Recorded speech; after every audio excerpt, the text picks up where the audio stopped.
did a thing with my hair. I've I've always been, excuse the sound of a heater, but I have been into sort of like 90s grunge sort of aesthetic for a while, and I've been rewatching episodes of Daria actually, which is part of what inspired me to do this. Another part of which is a friend of mine who regularly dyes her hair like blue, purple, red. And so she helped me do this.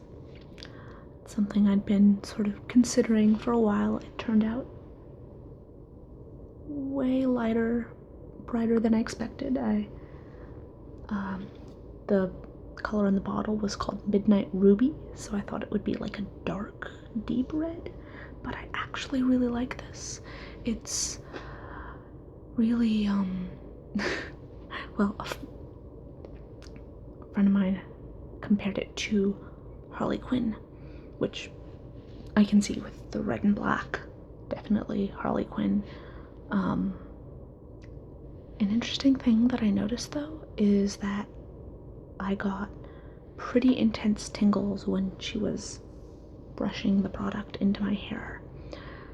So I was thinking that would make an interesting, video. I haven't done those sorts of role plays before, like scalp massage, or, I would need to try and figure out how to come up with the sound in the first place, so that I can work through that, but that's something that I've been thinking about. This adds a very different look to me, and I feel like I could use that in videos, like in roleplay videos and stuff like that. I've noticed people responding differently to me.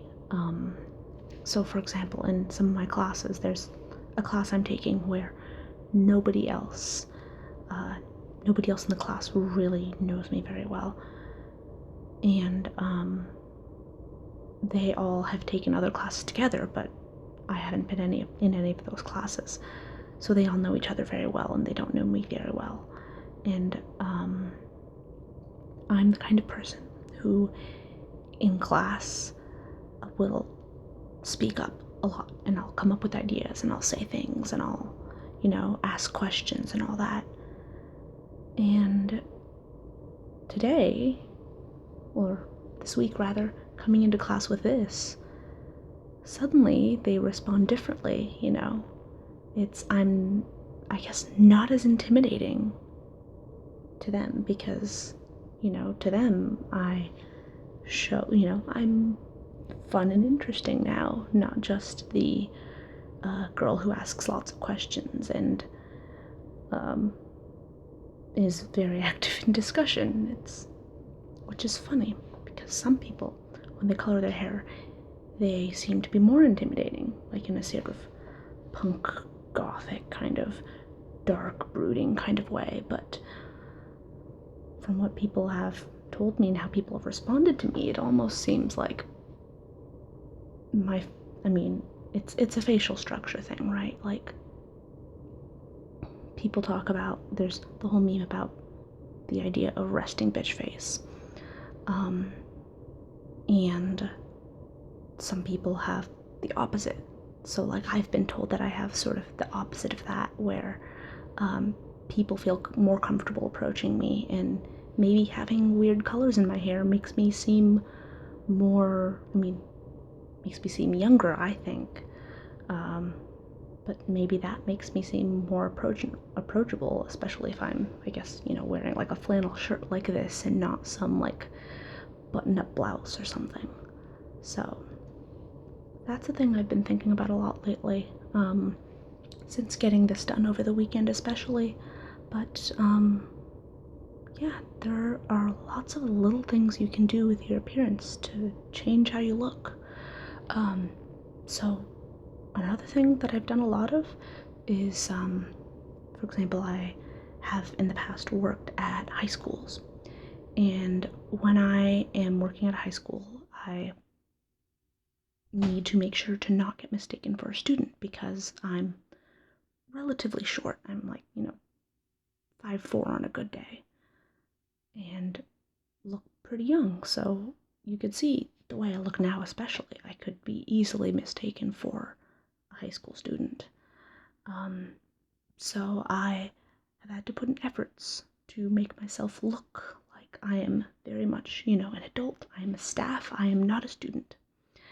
And so, working in that kind of setting, what I would do is I would wear brown lipstick.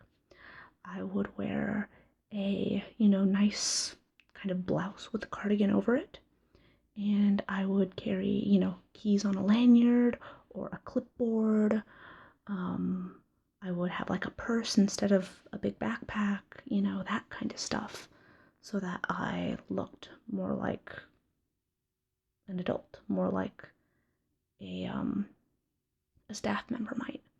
I also tried to avoid wearing, like, say, graphic t-shirts or something like that, or depending on what's in style, if you are in an environment where you're surrounded in teenagers and you don't want to be mistaken for one of them, you have to kind of avoid wearing whatever's in style, right?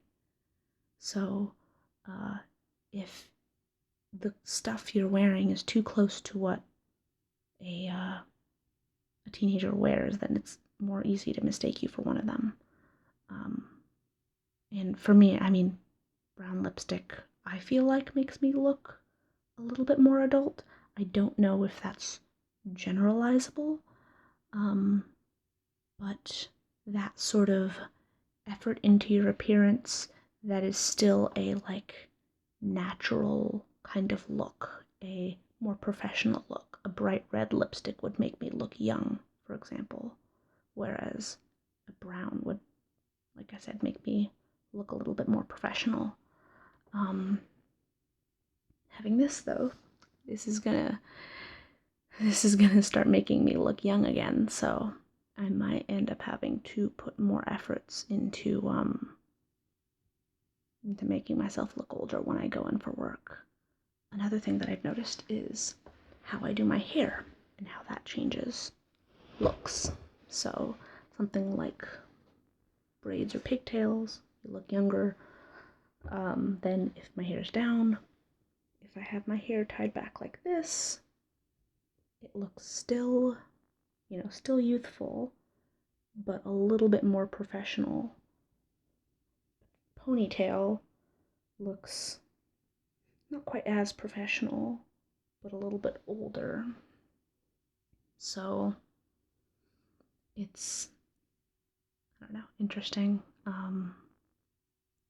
didn't, to be honest, didn't have much of a plan for this video. I just kind of started rambling about this, but I wanted to address the fact that I suddenly have a big bright streak in my hair because in my,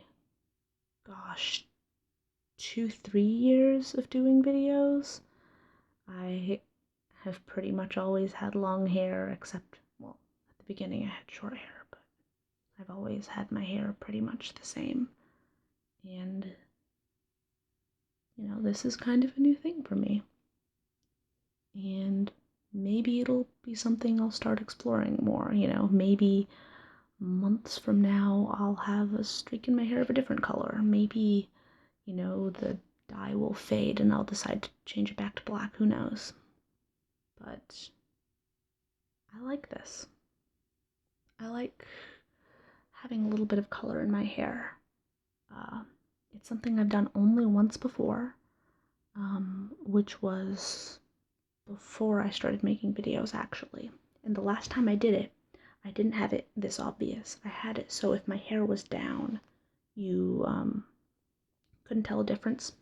But underneath, I had streaks, highlights.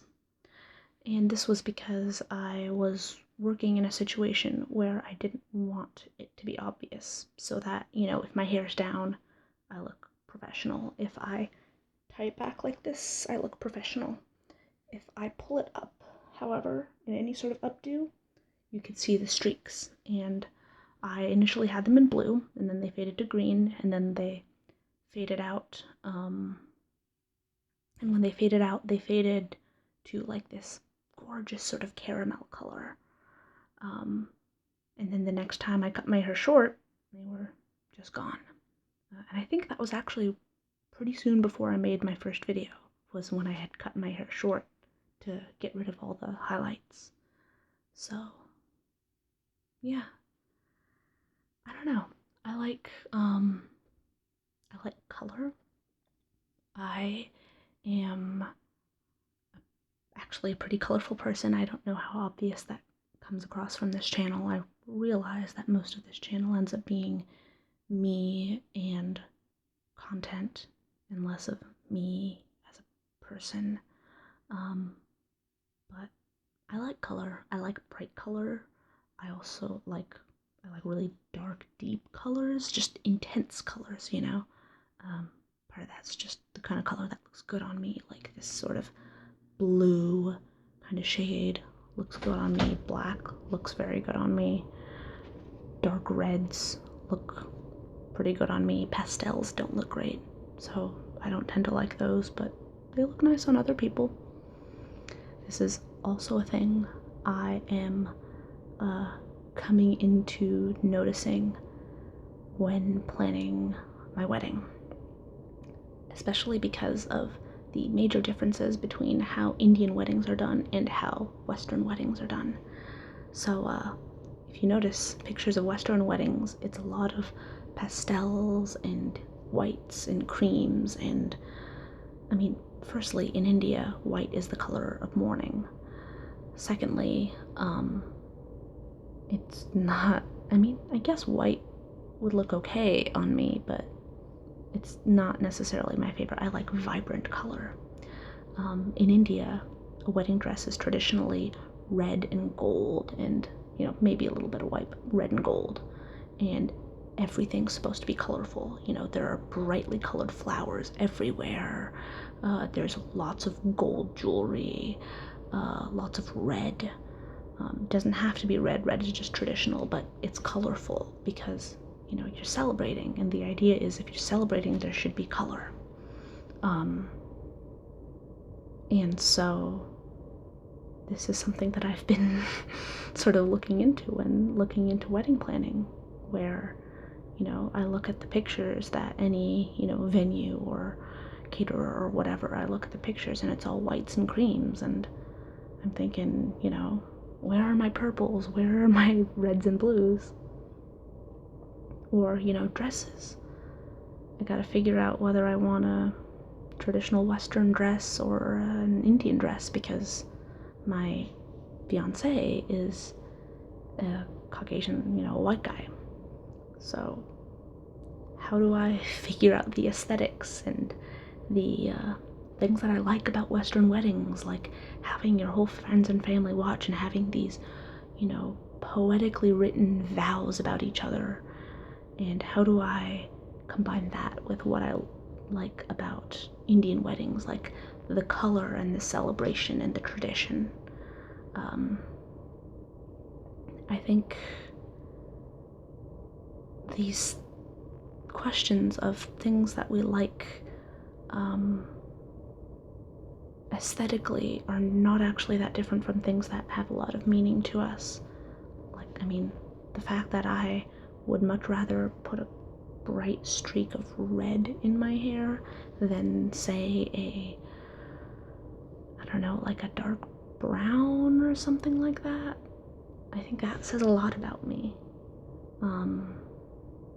I kind of like being a little bit out there sometimes. Kind of like being bold, I guess is a way of putting it. So, I don't know. I like being bold. I like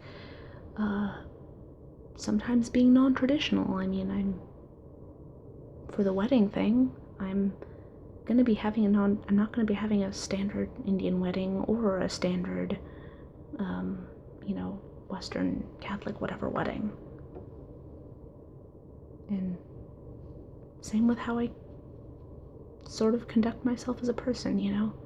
I don't, um, gender roles. Gender roles are another thing. I'm not the, stereotypical kind of, you know, cooking and cleaning and nice things. I'm dorky. I'm opinionated. I have ideas. I completely geek out over things.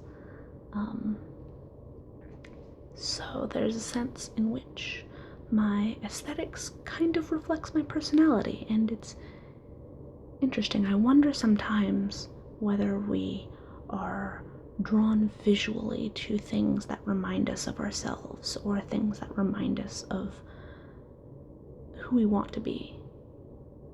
You know, do people who are attracted to, you know, the punk aesthetic like that because there is something rebellious about them?